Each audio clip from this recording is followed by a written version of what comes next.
नमस्कार। मेरे चैनल युग ऑफ ऑथर्स में आप सबका स्वागत है। आज हम प्रेमचंद की कहानी पढ़ेंगे जिसका नाम है इज्जत का खून। चलिए तो शुरू करते हैं। मैंने कहानियों और इतिहासों में तकदीर के उलटफेर की अजीबो-गरीब दास्तानें पढ़ी हैं। शाह को भिखमंगा और भिखमंगे को शाह बनते देखा है। तकदीर एक छिपा हुआ भेद है। गालियों में टुकड़े चुनती हुई औरतें सोने के सिंहासन पर बैठ गईं और वह ऐश्वर्य के मतवाले जिनके इशारे पे तकदीर भी सिर झुकाती थी, आन की शान में चील कौओं का शिकार बन गए हैं। पर मेरे सर पर जो कुछ बीती उसकी नज़ीर कहीं नहीं मिलती। आह, उन घटनाओं को आज याद करती हूँ तो रोंगटे खड़े हो जाते हैं और हैरत होती है कि अब तक मैं क्यों कर जिंदा हूँ। सौंदर्य लालसाओं का स्रोत है। मेरे दिल में क्या लालसाएं न थीं, पर आह निष्ठुर भाग्य के हाथों में मिटी। मैं क्या जानती थी कि वह आदमी जो मेरी एक एक अदा पर कुर्बान होता था, एक दिन मुझे इस तरह जलील और बर्बाद करेगा। आज 3 साल हुए जब मैंने इस घर में कदम रखा। उस वक्त यह एक हरा भरा चमन था। मैं इस चमन की बुलबुल थी, हवा में उड़ती, चीख डालियों पर चहकती थी, फूलों पर सोती थी। सईद मेरा था, मैं सईद की थी। इस संगमरमर के हौज के किनारे हम मोहब्बत के पासे खेलते थे। तुम मेरी जान हो, मैं उनसे कहती थी, तुम मेरे दिलदार हो। हमारी जायदाद लंबी चौड़ी थी। जमाने की कोई फिक्र, जिंदगी का कोई गम ना था। हमारे लिए ज़िंदगी सशरीर आनंद, एक अनंत चाह और बहार का तिलिस्म थी, जिसमें मुरादें खिलती थीं और खुशियाँ हंसती थीं। ज़माना हमारी इच्छाओं पर चलने वाला था। आसमान हमारी भलाई चाहता था और तकदीर हमारी साथी थी। एक दिन सईद ने आकर कहा, मेरी जान, मैं तुमसे एक विनती करने आया हूँ। देखना, इन मुस्कुराते हुए होंठों पर इनकार का हर्फ ना आए। मैं चाहता हूँ कि अपनी सारी मिल्कियत, सारी जायदाद तुम्हारे नाम चढ़वा दूँ। मेरे लिए तुम्हारी मोहब्बत काफ़ी है। यही मेरे लिए सबसे बड़ी नेमत है। मैं अपनी हकीकत को मिटा देना चाहता हूँ। मैं चाहता हूँ कि तुम्हारे दरवाजे का फ़कीर बन करके रहूँ। तुम मेरी नूरजहाँ बन जाओ, मैं तुम्हारा सलीम बनूँगा और तुम्हारी मूंगे जैसी हथेली के प्यालों पर उम्र बसर करूँगा। मेरी आंखें भर आईं। खुशियाँ चोटी पर पहुँचकर आंसू की बूंद बन गईं।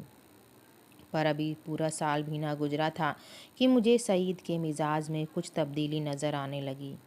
हमारे दरमियान कोई लड़ाई झगड़ा या बदतमीज़ी नहीं हुई थी, मगर अब वह सईद ना था जिसे एक लम्हे के लिए भी मेरी जुदाई दूभर थी। वह अब रात की रात गायब रहता। उसकी आंखों में प्रेम की वह उमंग ना थी, ना अंदाज़ों में वह प्यास, ना मिजाजों में वह गर्मी। कुछ दिनों तक इस रूखेपन ने मुझे खूब रुलाया। मोहम्मद के मज़े याद आकर तड़पा देते। मैंने पढ़ा था कि प्रेम अमर होता है। क्या वह स्रोत इतनी जल्दी सूख गया? आह नहीं, अब किसी दूसरे चमन को शादाब करता था।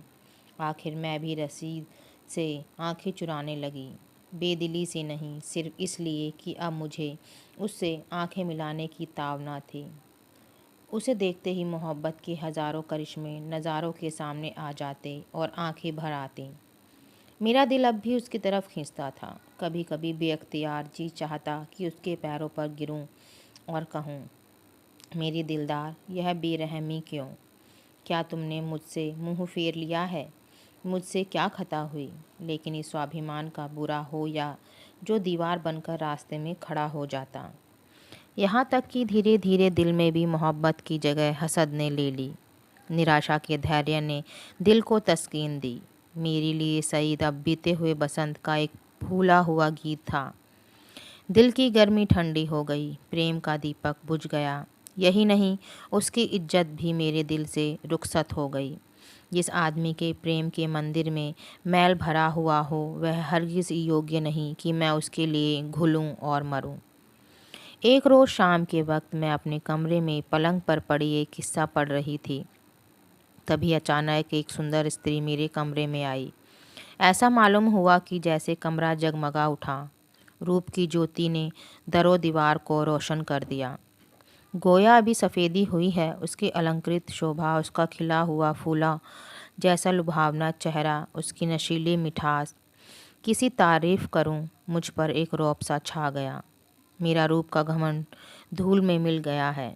मैं आश्चर्य में थी कि यह कौन रमणी है और यहाँ क्यों कर आई। बेअख्तियार उठी कि उससे मिलूं और पूछूं कि सईद भी मुस्कुराता हुआ कमरे में आया। मैं समझ गई कि यह रमणी उसकी प्रेमिका है। मेरा गर्व जाग उठा। मैं उठी ज़रूर, पर शान से गर्दन उठाए हुए आँखों में हुस्न के रौब की जगह घृणा का भाव आ बैठा। मेरी आँखों में अब वह रमणी रूप की देवी नहीं, डसने वाली नागिन थी।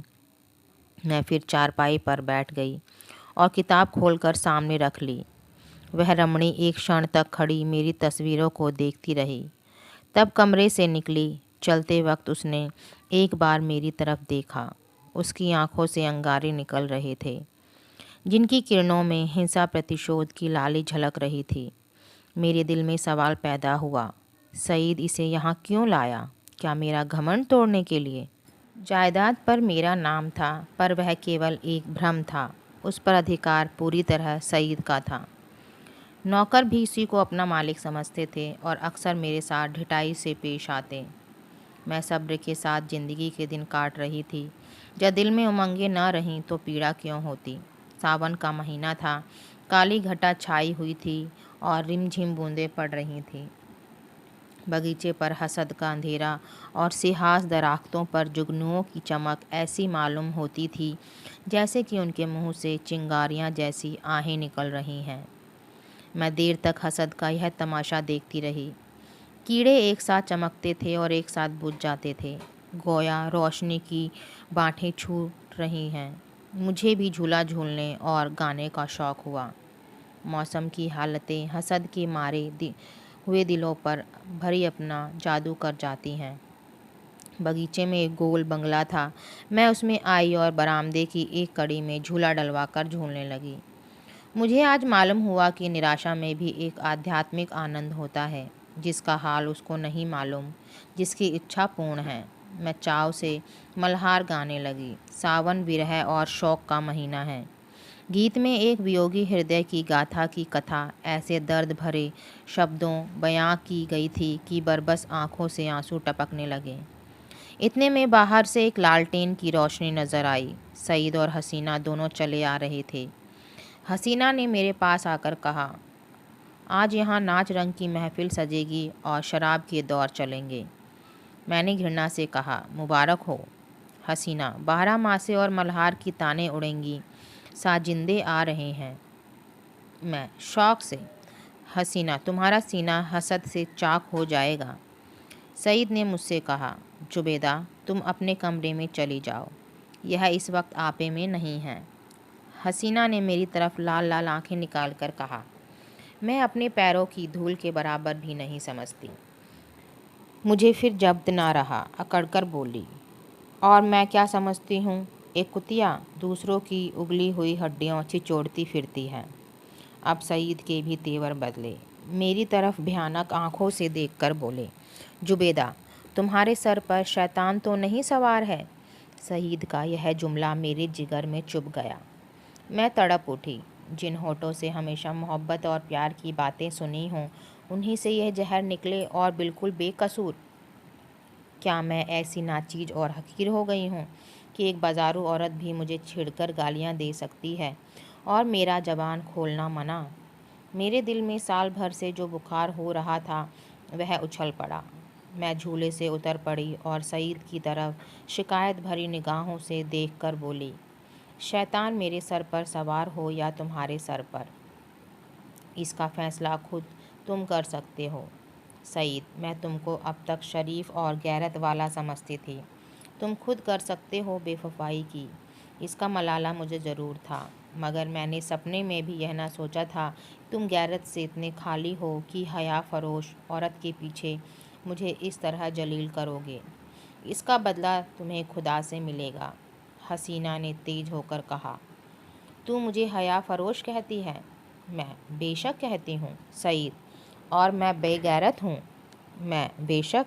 बेगैरत ही नहीं, शौबदेबाज, मक्कार, पापी, सब कुछ। यह अल्फाज बहुत घिनौने हैं, लेकिन मेरे गुस्से के इजहार के लिए काफ़ी नहीं। मैं ये बातें कह रही थी कि यकायक सईद के लंबे तगड़े हट्टे कट्टे नौकर ने मेरी दोनों बाहें पकड़ लीं और पलक मारते भर में हसीना ने झूले की रस्सियाँ उतार कर मुझे बरामदे के एक लोहे के खंभे से बांध दिया। इस वक्त मेरे दिल में क्या ख्याल आ रहे थे यह याद नहीं, पर मेरी आंखों के सामने अंधेरा छा गया था। ऐसा मालूम होता था कि यह तीनों इंसान नहीं, यमदूत हैं। गुस्से की जगह दिल में डर समा गया था। इस वक्त अगर कोई रौबी ताकत मेरे बंधनों को काट देती, मेरे हाथों में आबदार खंजर दे देती, तो भी ज़मीन पर बैठकर अपनी जिल्लत और बेकसी पर आंसू बहाने के सिवा और कुछ ना कर सकती। मुझे ख़याल आता था कि शायद खुदा की तरफ से मुझ पर यह कहर नाजिल हुआ है। शायद मेरी बेनमाजी और बेदीनी की यह सज़ा मिल रहा है। मैं अपनी पिछली ज़िंदगी पर निगाह डाल रही थी कि मुझसे कौन सी गलती हुई हो जिसकी यह सज़ा है। मुझे इस हालत में छोड़कर तीनों सूरतें कमरे में चली गईं। मैंने समझा मेरी सज़ा ख़त्म हुई, लेकिन क्या यह सब मुझे यूं ही बंधा रखेंगे?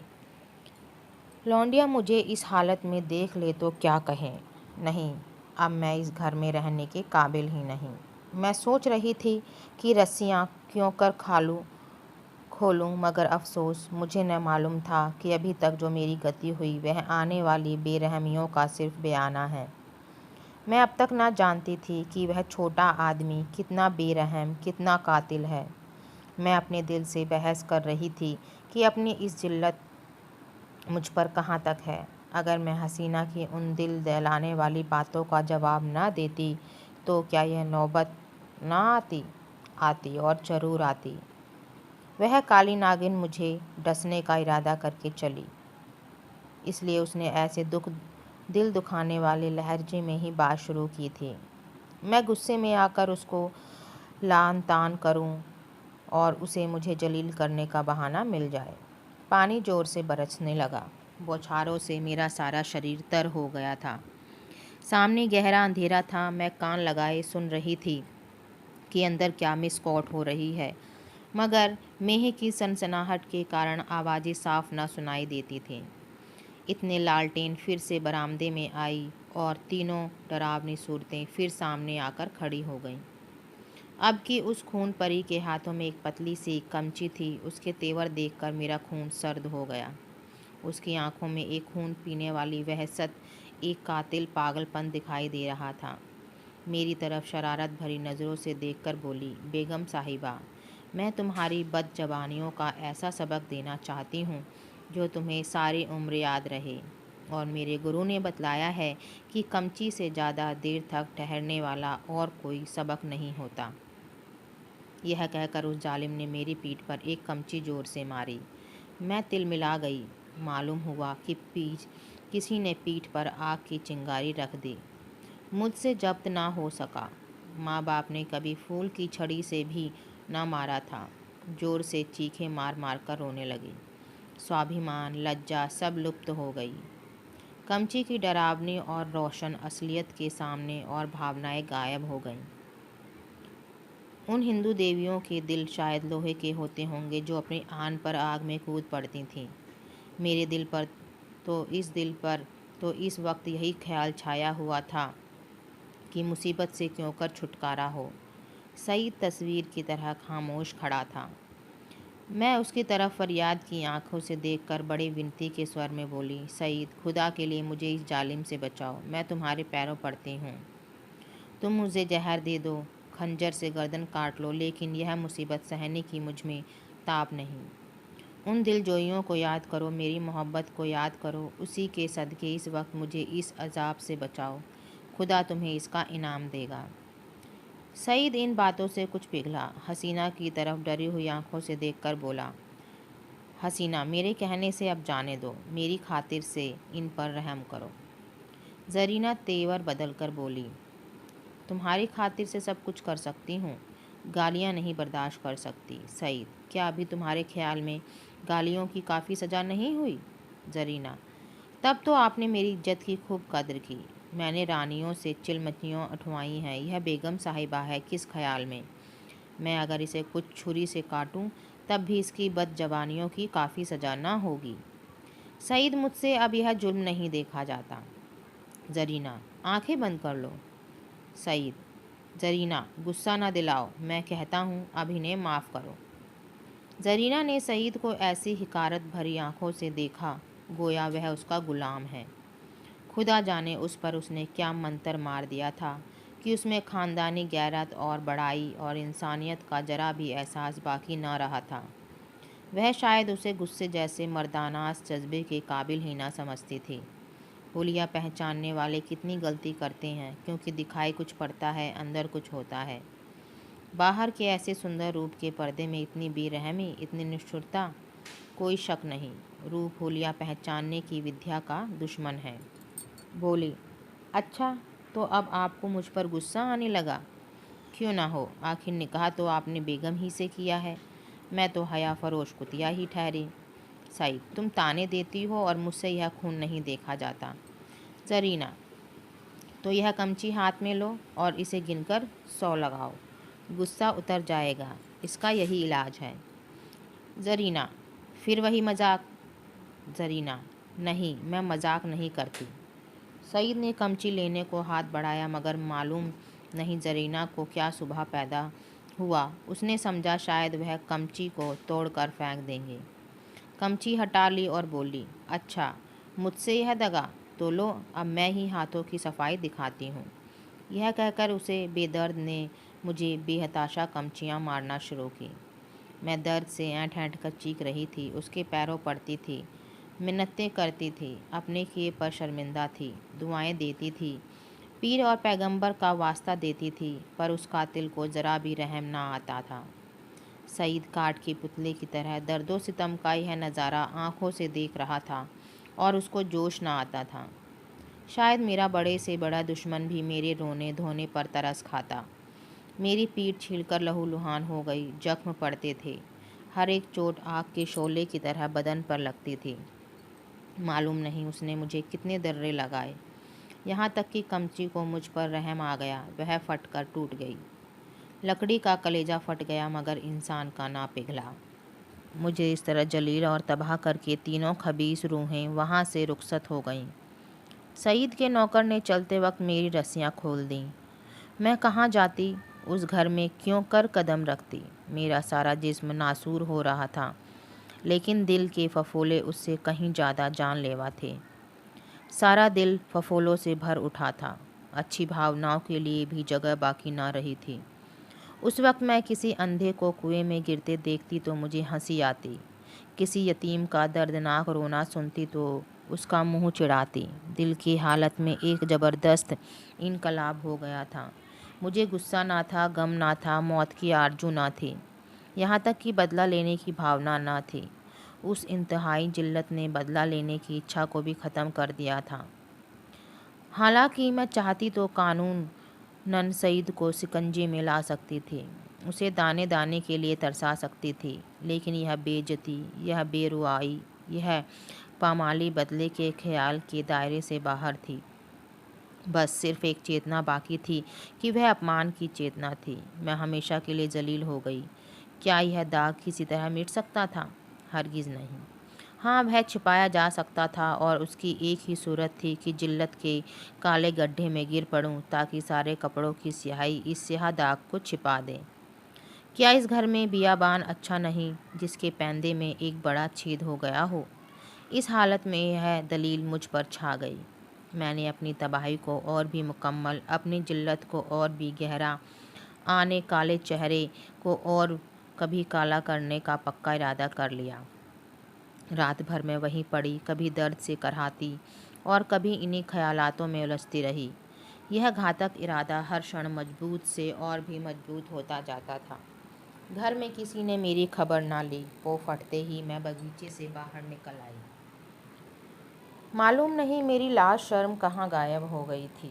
जो शख्स समुंदर में गोते खा चुका हो, उसे ताले तलैयों का क्या डर। मैं जो दरो दीवार से शर्माती थी, इस वक्त शहर की गलियों में बेधड़क चली जा रही थी। चोर कहाँ, वहीं जहाँ जिल्लत की कद्र है, जहाँ किसी पर कोई हंसने वाला नहीं, जहाँ बदनामी का बाज़ार सजा हुआ है, जहाँ हया बिकती है और शर्म लुटती है। इसके तीसरे दिन रूप की मंडी के एक अच्छे हिस्से में एक ऊंचे कोठे पर बैठी हुई मैं उस मंडी की सैर कर रही थी। शाम का वक्त था। नीचे सड़क पर आदमियों की ऐसी भीड़ थी कि कंधे से कंधा छिलता था। आज सावन का मेला था। लोग साफ सुथरे कपड़े पहने कतार की कतार दरिया की तरफ जा रहे थे। हमारे बाजार की बेशकीमती जीन्स भी आज नदी के किनारे सजी हुई थीं। कहीं हसीनों के झूले थे, कहीं सावन की मीत, लेकिन मुझे इस बाजार की सैर दरिया के किनारे से ज़्यादा लुत्फ़ मालूम होती थी। ऐसा मालूम होता था कि शहर की और सब सड़कें बंद हो गई हैं, सिर्फ यही तंग गली खुली हुई है और सबकी निगाहें कोठे की तरफ लगी थीं। गोया वह ज़मीन पर नहीं चल रहे हैं, हवा में उड़ना चाहते हैं। हाँ, पढ़े लिखे लोगों को मैंने इतना बेधड़क नहीं पाया। वह भी घूरते थे मगर कनखियों से। अधेड़ उम्र के लोग सबसे ज़्यादा बेधड़क मालूम होते थे। शायद उनकी मंशा जवानी के जोश को जाहिर करना था। बाजार क्या था, एक लंबा चौड़ा थिएटर था। लोग हंसी दिल्लगी करते थे, लुत्फ़ उठाने के लिए नहीं, हसीनों को सुनाने के लिए। मुंह दूसरी तरफ था, निगाह किसी दूसरी तरफ। बस भांडों और नकालों की मजलिस थी। यकायक सईद की फिटन नज़र आई। मैं और सईद उस पर कई बार सैर कर चुके थे। सईद अच्छे कपड़े पहने अकड़ा हुआ बैठा था। ऐसा सजीला बांका जवान सारे शहर में ना था। चेहरे मोहरे से मर्दानापन बरसता था। उसकी आंख एक बार मेरे कोठे की तरफ उठी और नीचे झुक गई। उसके चेहरे पर मुर्दनी सी छा गई, जैसे किसी जहरीले सांप ने काट खाया हो। उसने कोचवान से कुछ कहा। दम के दम में फिटन हवा हो गई। इस वक्त उसे देखकर मुझे जो द्वेषपूर्ण प्रसन्नता हुई, उसके सामने उस जानलेवा दर्द की कोई हकीकत न थी। मैंने जलील होकर उसे जलील कर दिया। एक कटार कमचियों से कहीं ज़्यादा तेज़ थी। उसकी हिम्मत न थी कि अब मुझसे आंख मिला सके। नहीं, मैंने उसे हरा दिया, उसे उम्र भर के लिए कैद में डाल दिया। इस काल कोठरी से अब उसका निकलना गैर मुमकिन था, क्योंकि उसे अपने ख़ानदान के बड़प्पन का घमंड था। दूसरे दिन भोर में खबर मिली कि किसी कातिल ने मिर्ज़ा सईद का काम तमाम कर दिया। उसकी लाश उसी के बगीचे के गोल कमरे में मिली। सीने में गोली लग गई थी। 9 बजे दूसरी खबर सुनाई दी। जरीना को भी किसी ने रात के वक्त कत्ल कर डाला था। उसका सर तन से जुदा कर दिया गया। बाद की जांच पड़ताल से मालूम हुआ कि यह दोनों वारदातें सईद के ही हाथों हुई। उसने पहले जरीना को उसके मकान पर कत्ल किया और तब अपने घर आकर अपने सीने में गोली मारी। इस मर्दाना गैरतमंदी ने सईद की मोहब्बत मेरे दिल में ताज़ा कर दी।